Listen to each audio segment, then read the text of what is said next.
എല്ലാ കൂട്ടുകാർക്കും നല്ലൊരു ദിവസം ആശംസിച്ചുകൊണ്ട് മാമ്പഴത്തിന്റെ പുതിയ വീഡിയോയിലേക്ക് സ്വാഗതം. നമുക്ക് നേരെ ബാലന്റെ ഗോമതിയുടെ ഇന്നത്തെ നല്ലൊരു വിശേഷം കേട്ടാലോ. അങ്ങനെ ഇന്നത്തെ വിശേഷത്തില് ആര്യൻ മിത്രനെ അന്വേഷിച്ച് പോവാണ്. അങ്ങനെ കുറെ ദൂരം ചെന്ന് കഴിഞ്ഞപ്പോ മിത്ര നടന്നു വരുന്നുണ്ട്. പെട്ടെന്ന് ആര്യൻ ബൈക്ക് നിർത്തുവാണ്. മിത്രയോട് ചോദിച്ചു, നീ ഇത് എവിടെ പോയതാന്ന് ചോദിക്കുക.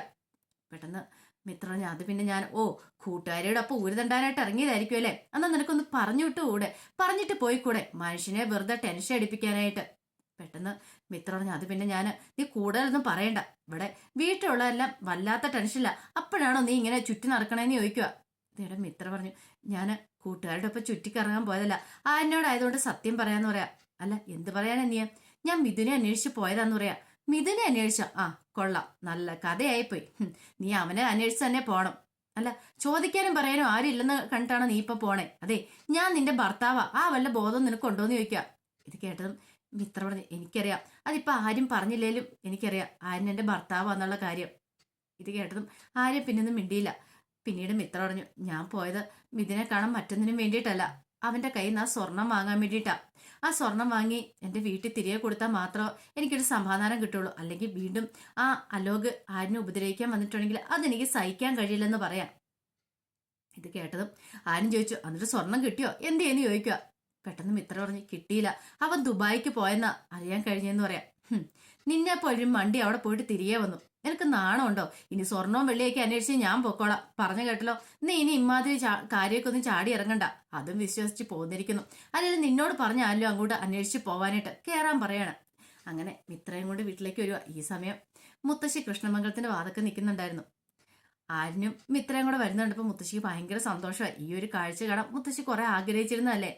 അങ്ങനെ വന്നിറങ്ങി കഴിഞ്ഞപ്പോൾ മിത്ര പെട്ടെന്ന് ആരിനോട് പറഞ്ഞു, അതെ മുത്തശ്ശിയുടെ ഫ്രണ്ടിൽ ഒന്ന് അഭിനയിക്കണം, എന്നോട് ഇഷ്ടമാണെന്നുള്ള കാര്യം. അതെ എന്നെ കൊണ്ടൊന്നും പറ്റില്ല എന്ന് പറയാം. എന്താ ആര്യ പ്ലീസ്. അതെ മുത്തശ്ശി പാവം, മുത്തശ്ശിയുടെ മനസ്സ് നല്ല വിഷമാവെന്ന് പറയാം. പിന്നീട് ആര്യയും മിത്രയും കൂടെ അങ്ങോട്ട് വരിക. മുത്തശ്ശി പറഞ്ഞു, മോൾക്ക് സുഖമാണെന്ന് ചോദിക്കുക മിത്രനെ കണ്ട്. അതെ സുഖം മുത്തശ്ശി എന്ന് പറയാം. പെട്ടെന്ന് ആര്യം മുത്തശ്ശിനെ കാണിക്കാൻ വേണ്ടിയിട്ട് മിത്രനെ അങ്ങോട്ട് ചേർത്ത് പിടിക്കുകയാണ്. മുത്തശ്ശി വിഷമിക്കണ്ട കേട്ടോ, ഞാൻ ഇവിടെ പൊന്നു പോലെ നോക്കിക്കോളാം എന്ന് പറയാം. എനിക്ക് ഇപ്പോഴും ഒരു സമാധാനമായത്. ഞാൻ എത്ര ആഗ്രഹിച്ചെന്നറിയോ നിങ്ങൾ രണ്ടുപേരും ഇങ്ങനെ ഒരുമിച്ച് നടക്കുന്ന കാണാനായിട്ട്. അല്ല മിത്രമോളുടെ കയ്യില് ഞാൻ തന്ന ഗുരുവായൂരപ്പന്റെ പ്രതിമയില്ലേന്ന് ചോദിക്കുക. ഉണ്ട് മുത്തശ്ശി, അത് മുറുകെ പിടിച്ചോണം, ഗുരുവായൂരപ്പനെ നിങ്ങളെ രണ്ടുപേരും കൂടെ ഒന്നിപ്പിച്ചെന്ന് പറയാം. അത് കേട്ടതും മിത്ര പറഞ്ഞു, ശരി മുത്തശ്ശി, മുത്തശ്ശിക്ക് സുഖമാണ്, അത് മോളേന്ന് പറയണം. അപ്പോഴാണ് അച്യുതൻ അങ്ങോട്ട് വരുന്നത്. ഇവിടെ എന്താ അമ്മേ, ഇവിടെ എന്താ കാര്യം എന്ന് ചോദിക്കുക. അല്ലാതെ പിന്നെ ഞാൻ അമ്മ എന്തിനാ ഇവിടെ വന്നിരിക്കുന്നേ? പെട്ടെന്ന് മിത്ര വിളിച്ചു, ചെറിയച്ഛന്ന് വിളിക്കുക. ചെറിയച്ഛന്? ആരുടെ ചെറിയച്ഛൻ? ഇവിടെ നിന്റെ ചെറിയച്ഛനൊന്നുമില്ല. ദേ അമ്മ ഒരു കാര്യം ഞാൻ പറഞ്ഞേക്കാം, വെറുതെ ഇവിടെ വന്ന നിന്ന് സംസാരിച്ചിട്ട് വെറുതെ കുടുംബവഴക്ക് ഉണ്ടാക്കാൻ ശ്രമിക്കില്ല, കയറിപ്പോ അമ്മ അകത്തെന്ന് പറയാണ്. ഇത് കേട്ട മുത്തശ്ശി പറഞ്ഞു, അല്ല ഇത് നമ്മുടെ മിത്രമോള്. ആരുടെ മോള്? ഈ സമയം അനന്തൻ അങ്ങോട്ട് വരുവാണ്. അമ്മ അകത്തേക്ക് കയറി വരാൻ പറയാണ്.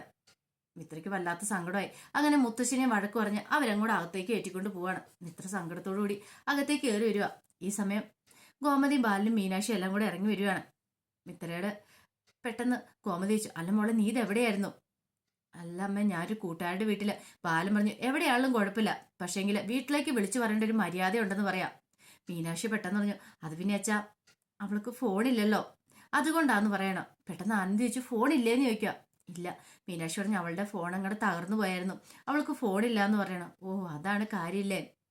പിന്നീട് എല്ലാവരും കൂടെ അങ്ങോട്ട് അകത്തേക്ക് കയറിയപ്പം മിത്രയ്ക്കാണ് എന്ത് ചെയ്യണമെന്ന് അറിയത്തില്ല. ഗോമതി വന്നിട്ട് പറഞ്ഞു, മോളെ ഇനി ഇങ്ങനെ പോകുമ്പോൾ ഏതെങ്കിലും കൂട്ടുകാരുടെ ഫോണിൽ നിന്നാണല്ലോ ഒന്ന് വിളിച്ചു പറയണം കേട്ടോ എന്ന് പറയണം. മിത്ര ഒന്നും മിണ്ടാതെ അകത്തേക്ക് അങ്ങോട്ട് കയറി പോവാണ്. അങ്ങനെ ചെന്ന് കഴിഞ്ഞപ്പോൾ ആര്യനവിടെ ഫോണിനകത്തൊക്കെ നോക്കിക്കൊണ്ടിരിക്കുന്നുണ്ടായിരുന്നു. ആര്യനോട് പറഞ്ഞു, ആര്യ എനിക്കൊരു കാര്യം പറയാനുണ്ട്. എന്താ?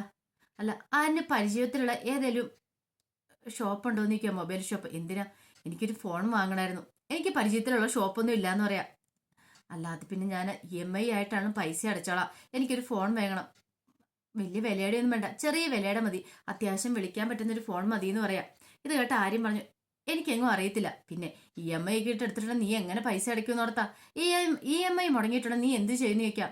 അല്ലാതെ പിന്നെ ഞാൻ അടുത്ത മാസം പോലെ എന്നെ ട്യൂഷൻ എടുത്താളും കുട്ടികൾക്ക്, എന്നാലും കുഴപ്പമില്ലെന്ന് പറയാം. ട്യൂഷൻ എടുത്താളും ഞാൻ EMI അടച്ചോളാം എന്ന് പറയാം. അതൊന്നും നടക്കില്ല, അതൊന്നും ഇവിടെ നടത്താൻ അച്ഛനോട് സമ്മതിക്കത്തുമില്ലെന്ന് പറയാം. ഭയങ്കര സങ്കടമായിപ്പോയി മിത്രയ്ക്ക്.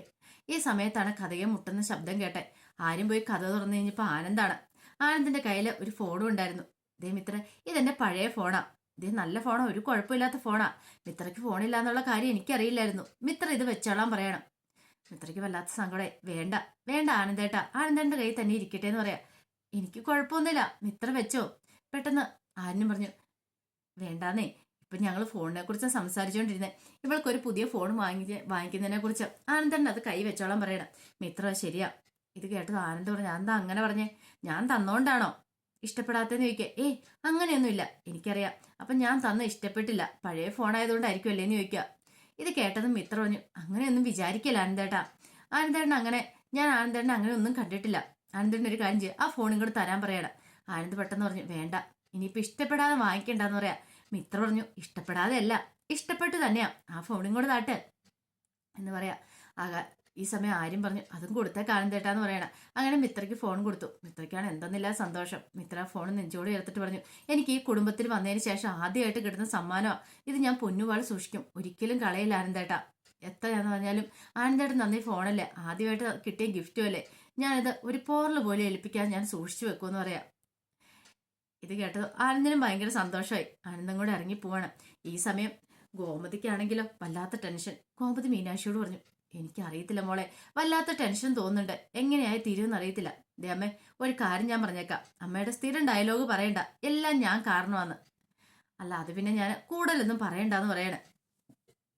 ഈ സമയത്ത് ഗോമതി പറഞ്ഞു, അല്ല മോളെ, ഇന്ന് തന്നെയാണെങ്കിലും അവൾ മിഥുനെ കാണാനായിട്ട് പോയി, ആ സ്വർണത്തിന്റെ കാര്യത്തിന് വേണ്ടിയിട്ടാ. പാവം മിത്രമോള്, അവൾക്ക് നല്ല വിഷമമാണെന്ന് പറയാം. ഇത് കേട്ടത് മീനാക്ഷി പറഞ്ഞു, ശരിയാ, എന്ത് ചെയ്യാൻ പറ്റും, അവള് കാരണം ആരിനും ഒത്തിരി വിഷമിക്കണമെന്നാണ് അവൾക്കൊരു തോന്നലുണ്ട്, അതുകൊണ്ടാണ് ഇങ്ങനെയൊക്കെ. മിത്രേനെ പറഞ്ഞിട്ട് കാര്യമില്ല, അവളുടെ സ്ഥാനത്ത് ആരാണെങ്കിലും ഇങ്ങനെയൊക്കെ ചെയ്യത്തുള്ളൂ എന്ന് പറയാം. ഗോമതി പറഞ്ഞു, ശരിയാ. ഈ സമയത്ത് ആനന്ദിന്റെ കാര്യം ഓർത്ത് എനിക്ക് നല്ല സങ്കടമുണ്ട്. ആനന്ദിന്റെ കാര്യത്തിൽ എന്ത് ചെയ്യാൻ പറ്റും, ഓരോ വരുന്ന കല്യാണാലോചനകളെല്ലാം മുടങ്ങിക്കൊണ്ടിരിക്കുമല്ലേ എന്ന് ചോദിക്കാം.